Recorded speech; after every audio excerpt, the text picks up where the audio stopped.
வசந்த் மற்றும் வசந்த் தொலைக்காட்சியின் உரிமையாளர் அமரர் வசந்தகுமாரின் 76வது பிறந்த நாளையொட்டி ஊழியர்கள் மரியாதை செலுத்தினர். சென்னை சைதாப்பேட்டையில் உள்ள வசந்த் தலைமை அலுவலகத்தில் வசந்தகுமார் அவர்களின் திருவுருவ சிலைக்கு மரியாதை செலுத்தப்பட்டது. இந்த நிகழ்ச்சியில் வசந்த் நிறுவன பங்குதாரரும் அமரர் வசந்தகுமாரின் மகளுமான தங்கமலர் ஜெகநாத் மற்றும் ஊழியர்கள் ஏராளமானோர் கலந்து கொண்டனர்.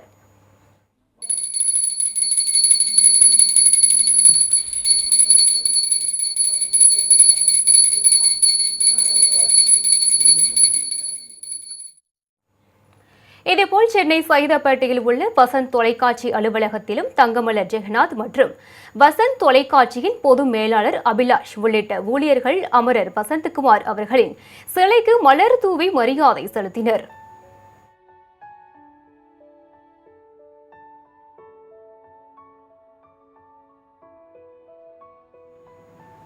மக்கள் சேவகர் அமரர் வசந்தகுமாரின் 76வது பிறந்த நாளையொட்டி டெல்லியில் உள்ள கன்னியாகுமரி நாடாளுமன்ற உறுப்பினர் விஜய் வசந்த் அலுவலகத்தில் வைக்கப்பட்டிருந்த வசந்தகுமார் அவர்களின் உருவப்படத்திற்கு ஊழியர்கள் உள்ளிட்டோர் மலர் தூவி மரியாதை செலுத்தினர்.